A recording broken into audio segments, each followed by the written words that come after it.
Today on the Pitchbook podcast, we have a very special episode, a triple header. Zach is going to pitch Influence, The Psychology of Persuasion by Dr. Robert Cialdini. I am going to pitch Range by David Epstein. And I have also recently read Influence, and that's the other part of the triple header. Batter up! All right. After that awesome, weird intro, how are you, Zach? I'm good. It's funny. It's such a surprise. This is such amazing. a surprise. But So go ahead. Tell us the story. We know, as you know, if you're a regular listener, which of course you are, you know that we never tell each other what we're going to pitch until we get ready to record. And I said, here's the book I'm pitching. It's called Range by David Epstein. You're gonna love it. And he goes, okay. You actually said, what did you say to me? We never read the same books, right? Is that what you said? We never pitch the same book. Yeah. I can't. Yeah. And then all of a sudden you said, I'm doing this book. It's really cool. It's called Influence, Psychology of Persuasion by Dr. Robert Cialdini, B. Cialdini. And I said, Zach, I literally finished that. I think it was last night. That's I finished crazy. That book.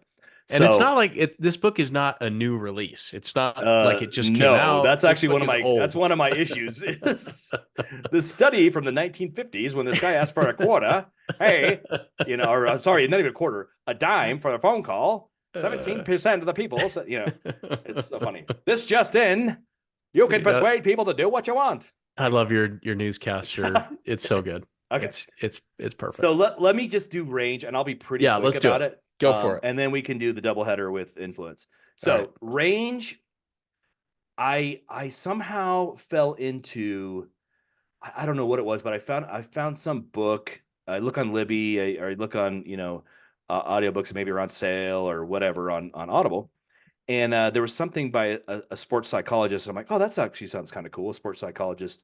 I'm gonna start looking, like, just look that up in Libby. And for those that didn't listen to last week's podcast, Libby is the free app that you should download and get your library card like a big boy and use for free. So I somehow found this book that was in the sports psychology realm called Range by David Epstein. He was a sports writer, and I think he's a sports writer. Now I might be getting confused with the other book that I'm going to pitch later. So that's a teaser for next time. And it is about how generalists versus specialists, and kind of the myth that being a specialist makes you such a better athlete, performer, whatever it is. And he starts the book off by talking about Tiger Woods and how he basically had, his dad would cut clubs, and he'd be swinging a golf club at a golf ball when he was like just right after his first birthday, kind of thing. And then he was on like the Johnny Carson show when he was like 3, showing how good he could swing and all this stuff, and how basically he was just being such a specialist at golf made him so great, obviously with his talents as well, but he just trained meticulously. And then he talks about, and I cannot remember the name of these two sisters, but there was a guy who thought he could specialize, and he specifically found a woman to marry him that was interested in this kind of thing about having your kids grow up and being taught something very specific to see how smart they could become. And they became chess players. Have you heard of these? Have you heard of this? They became chess players. I can't remember their names. Yeah. But so he basically, all his daughters were chess players from the time they were like, things, and they became grandmasters, and he would challenge people and, in the street or whatever, so to a game of chess. And this little like 5-year-old girl would beat this, amazing chess player. And it's so anyway, he talked about basically like, that's what most people think, like, or they think of the Williams sisters in tennis, like, oh man, they're just so amazing because all they did was play tennis growing up. That's what people think.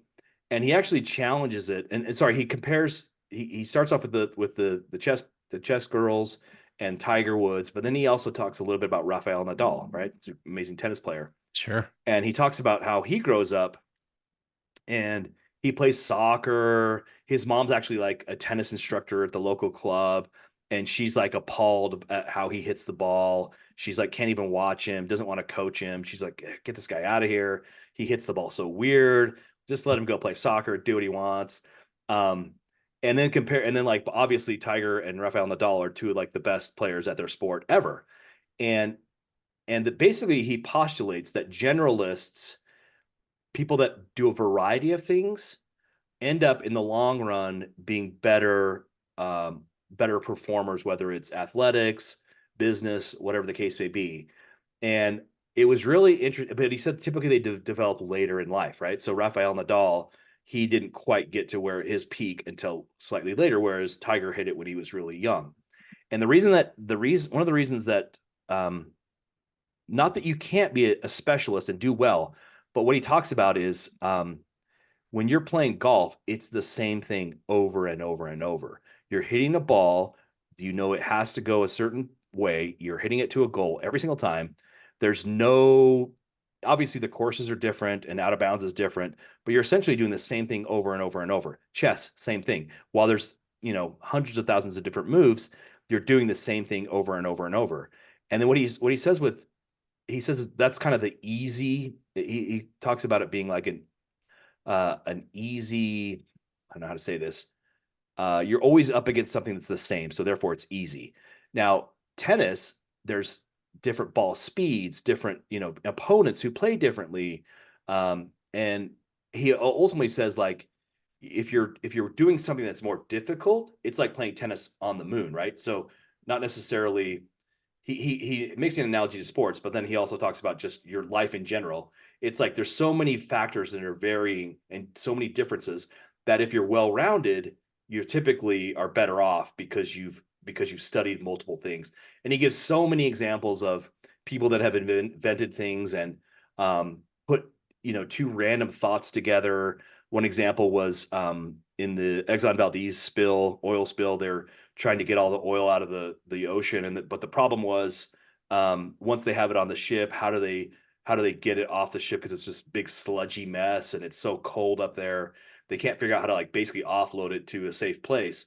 And one of the guys that comes up with the problem, and there's actually like a website where people will post problems, mathematic problems that people can go to and say and solve. And a company will say, hey, like we'll give you $50,000 if you can solve this math equation that we can't figure out. And a lot of people that end up, you know, posting to that website and trying to solve things come from different walks of life. So you have a lawyer who's like doing this math problem. You have a veterinarian that's doing it, and all these different things. And he's amazed at all the different ways they can come up with. Well, in this specific example for the Exxon Valdez, that was one of the things they posted to this website that says, hey, can you help us figure out how to solve this problem? And this guy happened to remember when he was younger, either he worked with or his uncle or something did concrete. And he remembered that the way they keep concrete, like from, when it mixes, they also have like a rod that kind of shakes and that will like keep it from basically setting, because there's that vibration and movement. And he's like, well, what if we did that with the oil, because it's such a thick sludgy, if we vibrate it with a giant rod, that might work. And it did. And so he makes a lot of these different connections. I can't get into all of them. Obviously, I don't remember all of them, but he basically talks about how there's random problems that you might like have a glimpse of something else that you studied or learned about that might work in this realm. And he'll talk about somebody's very specifically into biochemistry, but because they happen to take like I don't know, ballet lessons. yeah, like whatever it is, how that like little nugget of information helped them solve a problem here and invent something.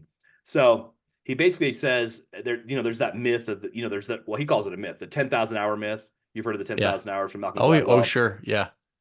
He basically says like that's, he thinks that, basically saying that deliberate practice is the sole factor to achieve mastery. But he says that it's only, and this goes back to, golf, the concept is really only applicable if it's very stable and predictable.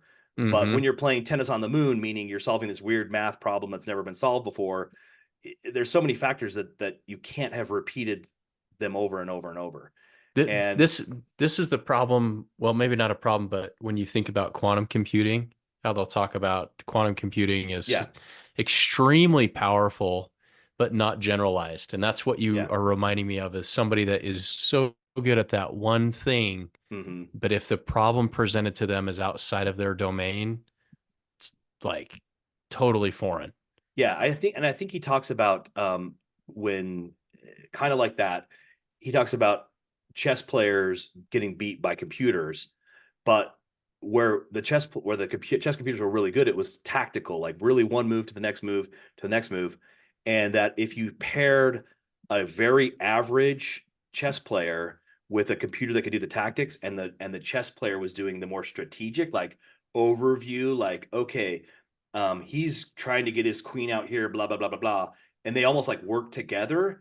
They could beat like grandmasters at chess, like with, or you know what I mean, like they could beat the best, sorry, the best computers or whatever. So he just talks about how you just more, the more general you tend to be, the wider range of like experiences you have, you tend to be more creative, more adaptable. um and he calls that's what he calls them. He calls um the safe ones, I can't remember, he calls them safe, but he calls them wicked problems here. So the wicked problems, meaning tennis on the moon, there's so many varying factors. That's what's better, the having range or being um well rounded is beneficial. And he basically says, like, when you're early in your life, like you should explore, experiment, do different things, figure out where your strengths are, where your weaknesses are, where your interests Mm-hmm. are. And probably my favorite chapter is the chapter about analogies. So he gives and I wish I could remember all the details, but he talks about this study where he gives these people a problem, and he says, hey, and it's the problem of like trying to do radiation therapy with cancer, right? If we shoot all this laser beam, it's going to kill the cancer. Problem is, it'll kill everything on the way to the In cancer. its And path, how yeah. do we, everything in its path? So how do we get around that problem? And then when he gives that people, when he gives that, when the experimenters give that question to people, that only like a very small percentage of people can figure out how to like go around that problem. But then he says that they give him an analogy of like, hey, what if the analogy, and I can't remember the analogies, I wish I could, something to the effect of like, here's an analogy of how this person solved this problem when they were trying to find two different paths to the same place. They went this map and or this way because of the traffic and yada, yada. And then they give them another one that's a similar analogy in that like multiple paths can go to the same destination or whatever. There are multiple analogies, and the more analogies that they gave to the people that were solving the problem, the quicker or the more people were actually able to come up with the solution to the problem, which is to have the lasers or whatever, the power coming in different areas and concentrating on the one place to kill just that part of the cancer. So I love the analogy section just because in my line of work, when I when I managed people, I was famous for coming up with the most random analogies off the top of my head. Yeah. It's a And skill. sometimes they didn't make any sense. Well, I don't know. Sometimes they didn't make any sense, but to me, it was just cool because it reminded me like it just helps connect the dots for people sometimes, an analogy, even though it may not be perfect or exact, but it just helps people understand it. So when he was doing the analogies chapter, I was like, oh yeah, I'm totally on board with this. This is awesome. Home run. Love it. Yeah. Okay. So I'll be quick. I definitely give it a home run. I loved it. I thought it was great. And it's partially because I definitely consider myself well rounded. I used to act in high school. I did stand-up comedy. Mm-hmm. I didn't ever really, I mean, I played sports as a kid. I wasn't allowed to play football. My mom wouldn't let me, but I've done a lot of different, done a lot of different sports, just, recreationally. So I was like, I kind of am well-rounded. Right. And I think that's Yeah. beneficial to me, in my career, just to being able to adapt to change and be used to, having things not quite go the way they're supposed to sometimes. And anyway, I loved it. It's a highly recommended. Um, I don't know what I'm going to apply other than just pat myself on the back for making up analogies, but definitely home run. Highly recommend Range. Check it out. I love it, and it kind of ties in a little bit with the surface area. Have you heard of the surface area of luck? Like people No, being no. getting lucky? There's this idea that people are lucky, Mhm. and really they're not lucky. They may just happen to have a very wide network. They're Mhm. constantly meeting people True. in different groups. They've got good social networks. They're trying new things. They're very, very active. Hmm. And the more that you're doing that, what you're reminding me of is the more activities I'm involved in, the more groups I connect to, my surface area of luck Hmm. is broadening. Gotcha. So the more people that I meet, now maybe 90% of those activities financially might be a waste of time, but that other 10%, I might hit a gold mine. Right. And I, growing up, I played soccer. I did rodeo. I was a team rope calf roper, which a lot of people, when they learn that about me, they're I remember. shocked. I remember being Okay. shocked when you told me this. They're like, what? You used to, I was like, yeah, I used to team I'm rope, actually calf rope. shocked. I'm kind of semi-shocked remembering this. So yes, I Oh, do. I know. I remember Cammy being super shocked. I don't know if you remember. Cammy was like what? shocked Yeah. when you got it. Yeah. So team rope, calf rope. I was in a band. I play guitar. I sang. I wrestled. I had a very broad, I was like like they say, the jack of all trades, the master of none. Yes.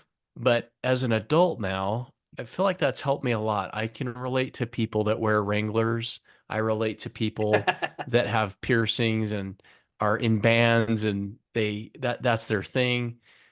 I just it's like broadened my mindset to where I'm not so siloed into one thing. And I'll tell you here's a trick for everybody listening.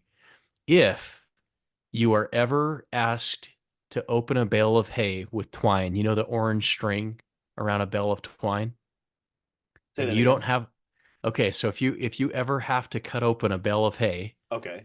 with the twine on it, Yeah. Okay. that I'm following orange you. string, okay, Hmm. and you don't know, like, here's a problem. You have to get up at 5 in the morning to feed the horses, and you walk out to feed the horses. It's freezing cold, but you realize you left your pocket knife back in the house. Here's a solution. You grab another piece of twine and you And you. start burning it. You Yeah. burn through it with another piece of twine. I showed my daughter that trick once. She was amazed. She's like, Dad, how did you know that? You know, it's little things like that that you just learn when you're broadly well-rounded. So it's okay to let kids do different things, try other stuff, and help them broaden their surface area of luck. Yeah, and he basically kind of scolds the parents that are like the making stuff Specialize, the dance specialize, moms like specialize. you Yeah. only do dance, you're not allowed to do anything.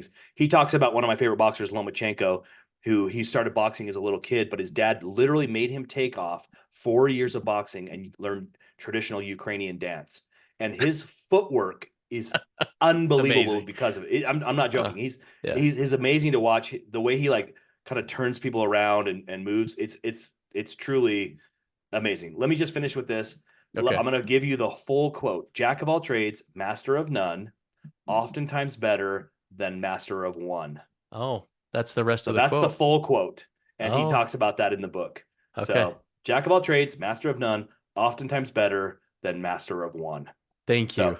I I love feel it. I feel I validated do. with the I felt life I've great. I lived. felt great reading that book. Every dumb thing I've tried is was good. Okay, good. All right. That's good. I would just say this though, the one thing I've never regretted is having our kids do piano. That seems like it has unlocked some kind of mental superpower. And I'm sure there's other things that do that, but music for some reason with kids, it's a hard skill to learn and they have to navigate strings and chords and anyway. Yeah, now that you said that, it reminds me. There's a story and I cannot remember, but it's in Italy where all these basically babies that would nobody wanted, if they could fit into this box and be put into, there was an orphanage that would take them if they were a certain size, and oftentimes these would be babies from professional women who often had diseases. So some of these babies had unfortunate deformities and issues, but they that at this orphanage they also had like a music school, and so these women which at a time women were not really allowed to even perform, but they actually performed behind a curtain so no one could see them because they were not attractive and they had deformities and all this stuff, so nobody really wanted to see them.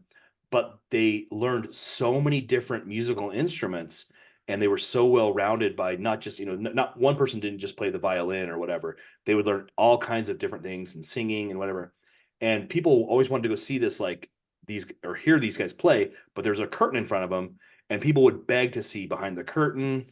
And when they did, some people like laughed and would like and like couldn't handle it and would leave because they'd be embarrassed by looking at him, and people couldn't they were shocked. But he was talking about how just all the different instruments that they learned how to play, they became unbelievable at them because they had just had such a wide variety, even with a lot of some of their physical limitations. So anyway, Yeah. all right. Great pitch. Great pitch. Okay, influence. This is a double header. This is part of our triple header, just because I happen to have finished this book recently. We were so So close. The day that we both come with the same book, we're gonna have to just end the podcast. It's like exactly, that's it. exactly. This was as close as it got. We're Hilarious. lucky. We are very lucky. Okay. I literally could have pitched this today because I just finished it, but I went with That's funny. range instead. So All right. Well, I'm glad. influence. Yeah. Tell Okay. you have an interesting story about how you came across this. This book has a little bit of a halo effect, which is a mental bias where if you see somebody that is good looking, you immediately as a human think they're a good person. Right. You could be talking to the devil, but you don't care because Right. they're attractive, right? Right. That's the halo effect. How I was introduced to this book, I was listening to a podcast. It's called the Investors Podcast. They've got really interesting billionaires, investors, authors, people that they come on and interview. And this one particular week, a few weeks ago, it was Robert B. Cialdini, I think is how you pronounce it, like Chow. Um, he told this story. Well, he's the author of the book Influence, and I don't recall the year this was written. It's a bit of an older It book. feels like there were horse-drawn carriages sometimes when in that book. I know it's not, and there is an updated revised version that okay. It was so the copyrights are 84, 94, 2007, yeah. and I think that was the last Yes. print. Okay, but here's the story that he told, and I was like, this is the best story I think I've ever heard about somebody liking a book. He gets a phone call from Charlie Munger. Now, if you don't know who Charlie Munger is, this Charlie Munger just passed away. Warren Buffett's best friend in life. They were investors together. They ran companies together. Super successful investors. Charlie Munger read this book, calls Robert and thanked him for writing the book and said, I want to give to you one share of Berkshire Hathaway. And at the time, I can't remember, he said like one share of Berkshire Hathaway was like, I don't know, $30,000 or $40,000. I'm going to look it up real quick. Do you know what year it was That he did that? Yeah. I don't.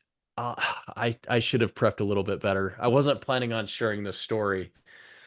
Hang on. I'm going to look You're up. okay. So with Berkshire, there's two share classes. There's an A share, and they have never split the stock.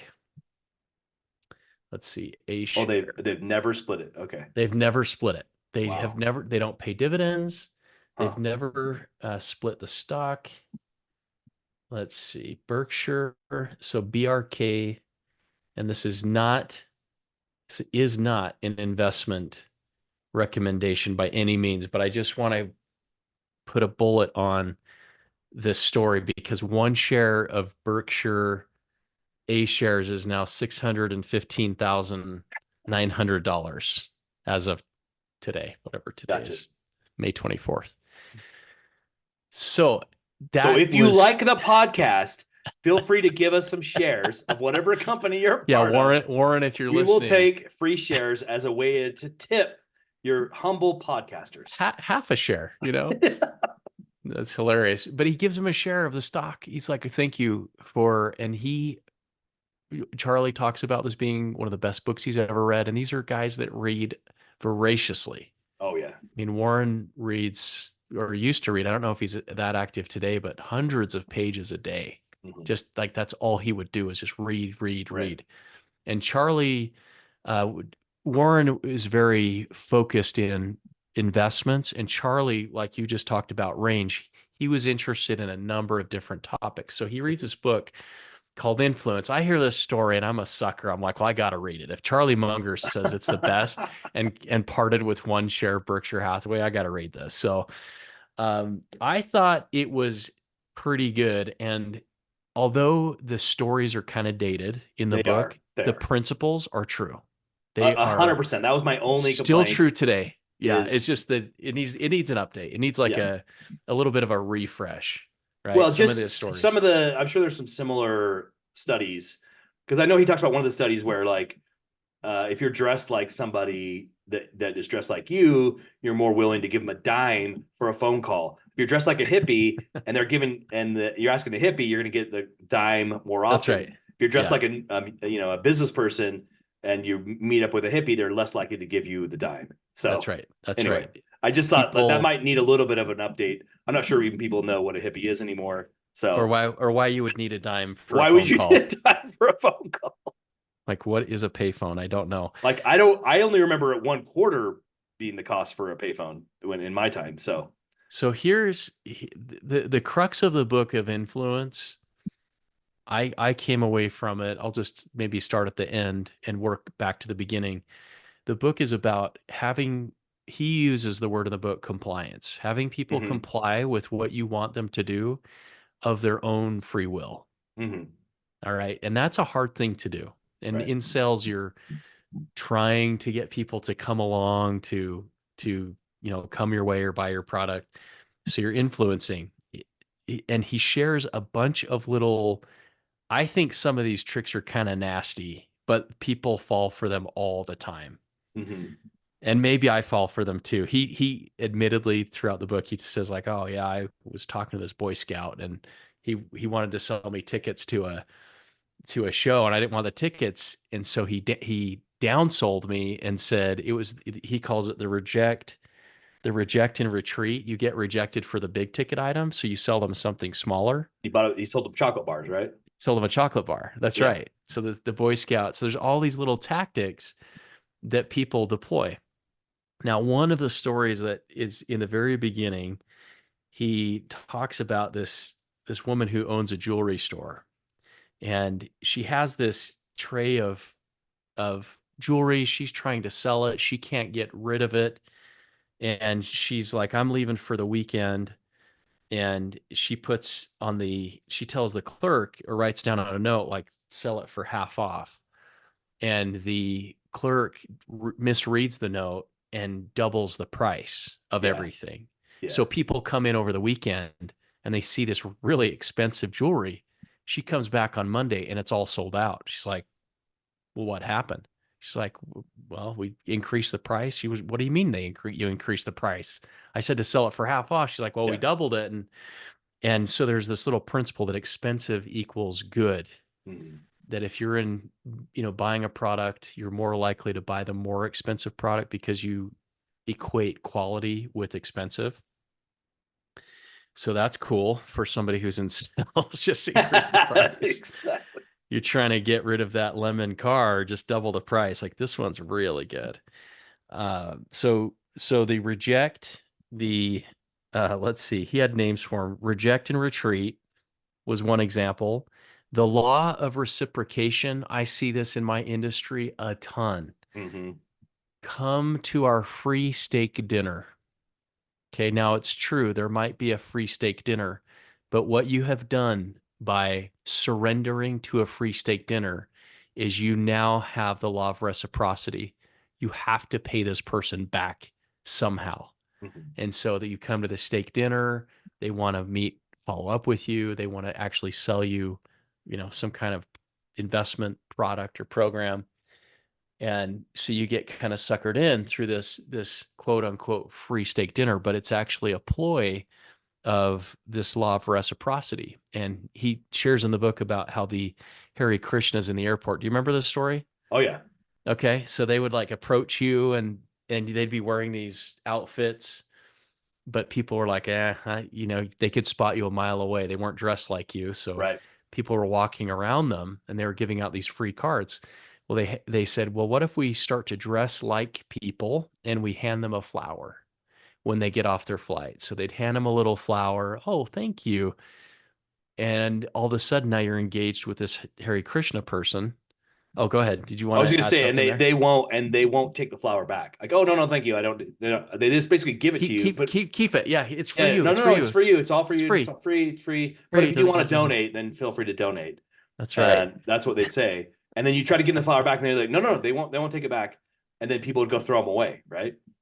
Yes. And then they'd go pick the flowers back up Yeah, out of the the Hare garbage. Krishnas And would go collect them out of the garbage and give them to other people. Yeah, so so, you feel but obligated basically when somebody gives you a yes, gift or somebody does something for you, a favor, you feel obligated to repay them in some way. It reminds me of your Costco chicken story. Whose turn is yes, it to buy the chicken? yes, Oh, shoot, I better buy him a chicken because we lost track. yeah, Reciprocity. exactly. This thing's going Exactly. on forever. It's eternal. The other day I bought a Costco chicken and they weren't even home. I was like, well, I'm just leaving it on their porch. So I did. I was like, I felt weird leaving a dead chicken cooked on their porch, but I did because of the law of reciprocity. It is Yeah. so powerful. But in the book, he talks about like defense or countermeasures Hmm. when you realize that, oh, I'm being pulled in Hmm. through the reject and retreat. They tried to sell me something big, but now I'm walking away with something smaller. Or they just gave me this free gift. It's not really free. And we hear these stories, but it's easy to get sucked into them. Okay, I want to share a story. This one is a little crazy. Has to do with kissing. So, Oh yeah, I remember this. this lady wrote a note. It's called "From a Woman Living in Portland, Oregon." Yeah, so just for the readers or listeners, Yeah, he'll occasionally get letters in from people that got suckered or the principle he's trying to right. show. So that's one of these letters that he gets. So I'm gonna share two stories from this book. You just got to go read it. It's really good, It's so and good. and some of it was a little bit of a repeat. He gets into the Milgram shock test, which is in every book in psychology. Every Hmm. single one covers this, which is just shows the strength of that study. But okay, here we go. This is the woman writing into him. I was walking through downtown Portland on my way to a lunch appointment when a young, attractive man stopped me with a friendly smile and a powerful line. Excuse me, I'm involved in a contest and I need a good looking woman like yourself to help me win. Okay. First thing, laid on a heavy compliment. Right there, you should be like, I'm not that attractive. Just kidding. I was truly skeptical since I know there are many more attractive women than myself running around. However, I was caught off guard and was curious to find out what he wanted. He explained that he would receive points for a contest by getting total strangers to give him a kiss. Now, I consider myself a fairly level headed person who shouldn't have believed his line, but he was quite persistent. And since I was almost late for my lunch appointment, I thought, what the heck? I'll give the guy a kiss and get out of here.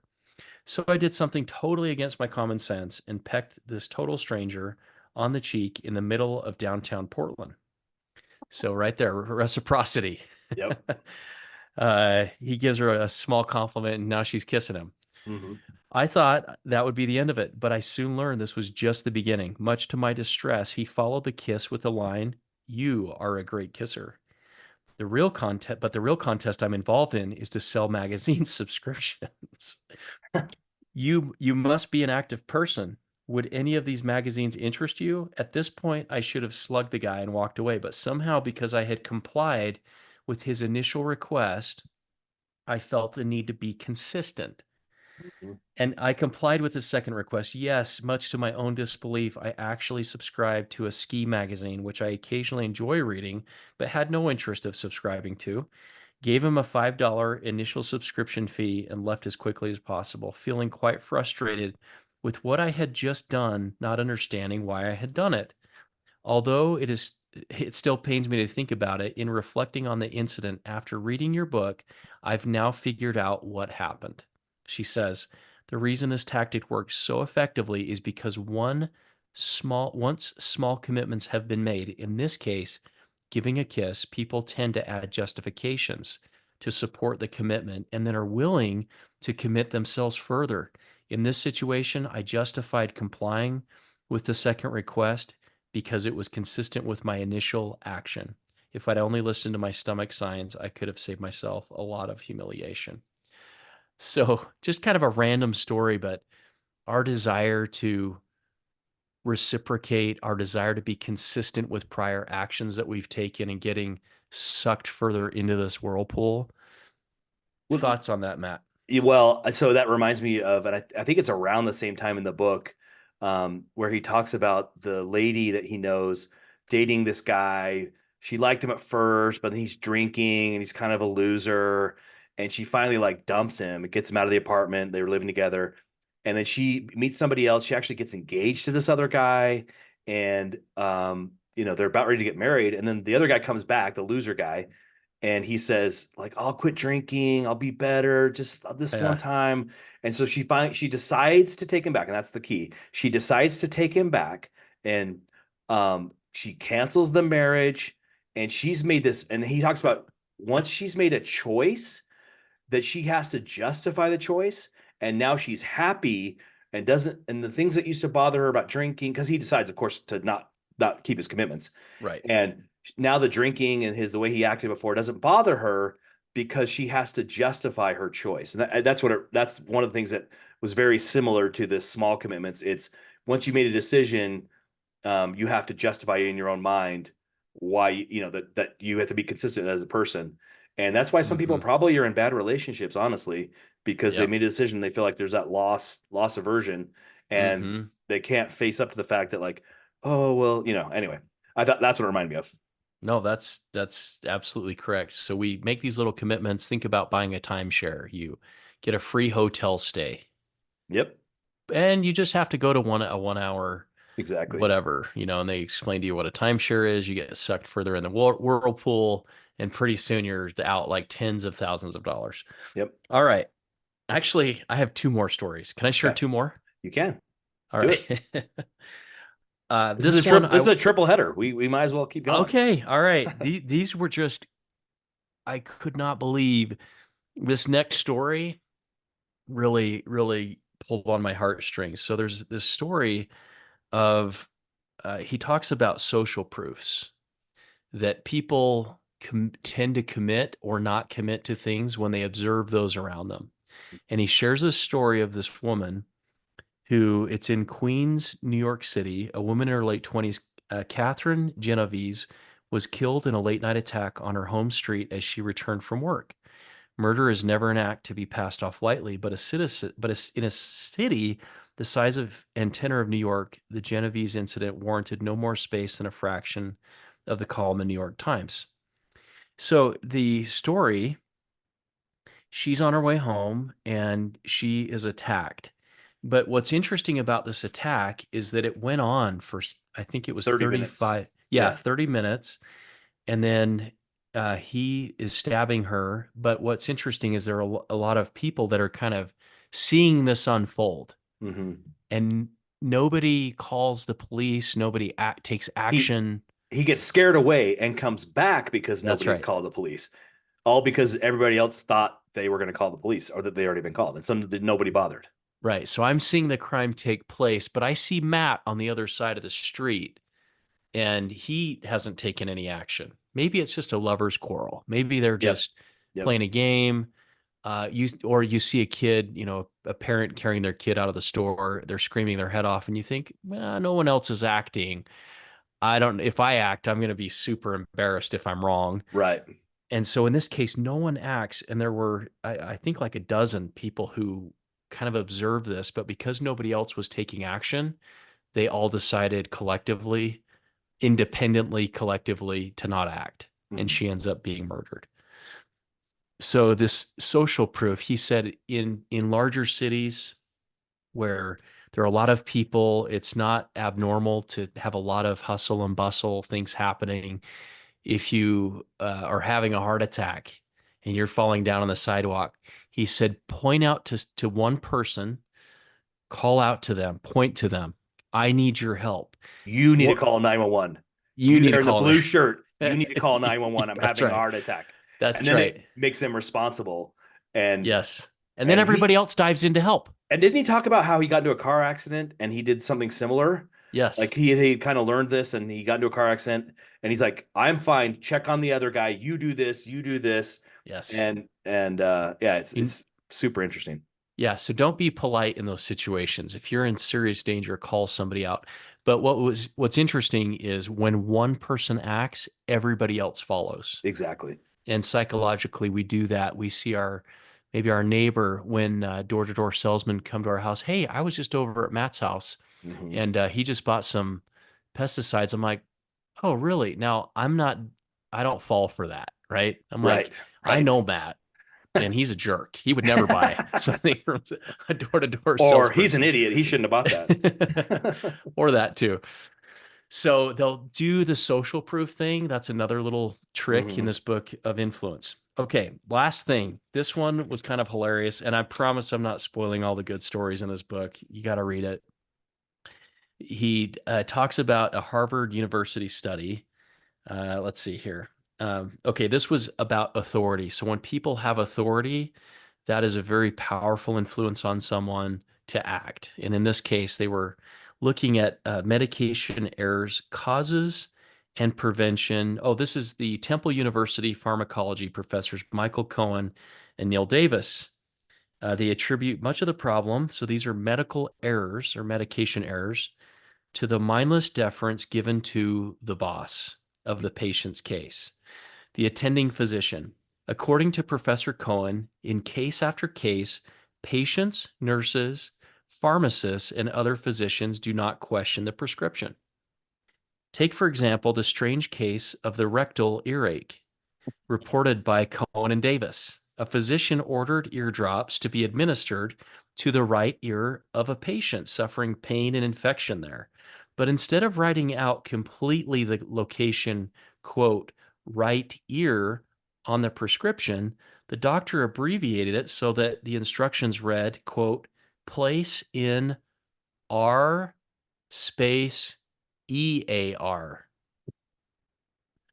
end quote. Upon receiving the prescription, the duty nurse promptly required the number of eardrops into the patient's anus. Obviously, rectal treatment of an earache made no sense, yet neither the patient nor the nurse questioned it.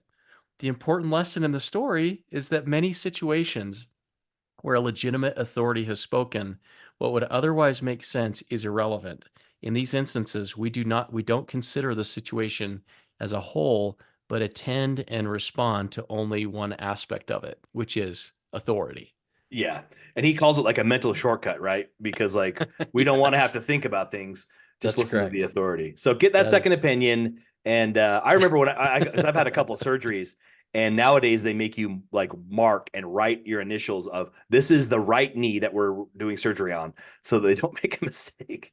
yeah. And there was another book that Yes. talked about like hospitals where they encouraged the nurses to speak up if they thought there was a problem with the doctor.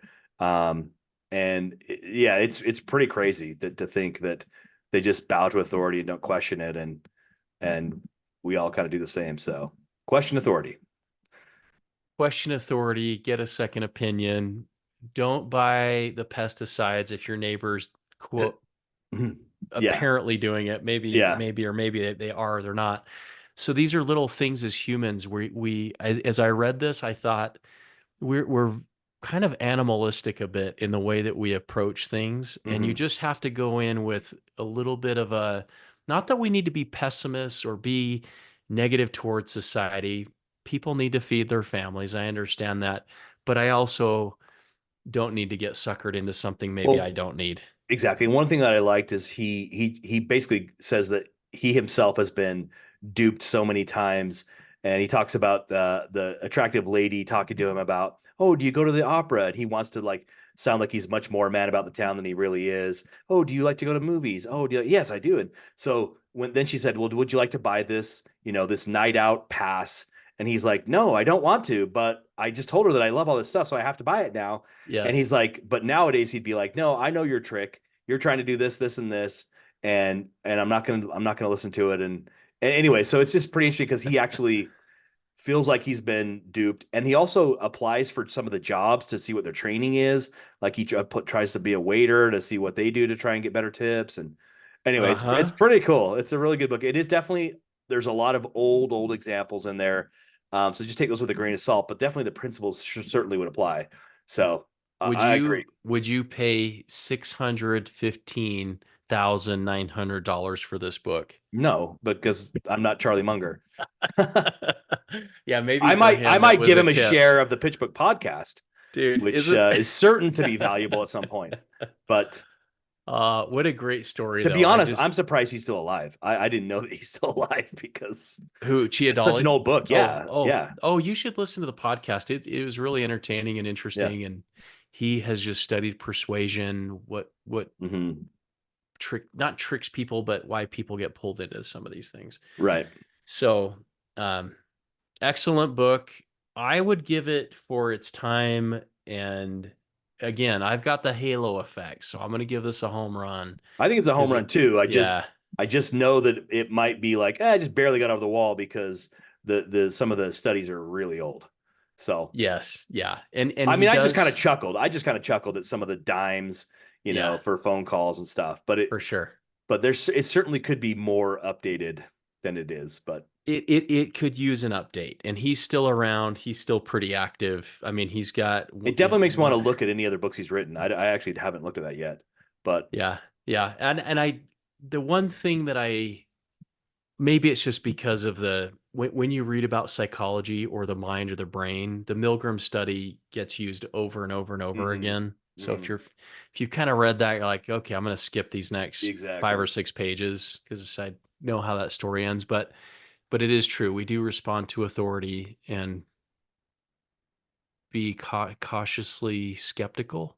Yeah, and it's funny because I'm a sales guy, and so in a way, I almost make sure that I don't do these kind of like tricks. More like, look, let's make sure you get this on its own merits, right? Like Yeah, this is actually a problem, or sorry, we're going to solve a problem with this particular product. And if we don't, then we're not selling this to you. You know what I mean? yeah. So that's one of the things I take away from it as a salesperson. So And I think people appreciate that.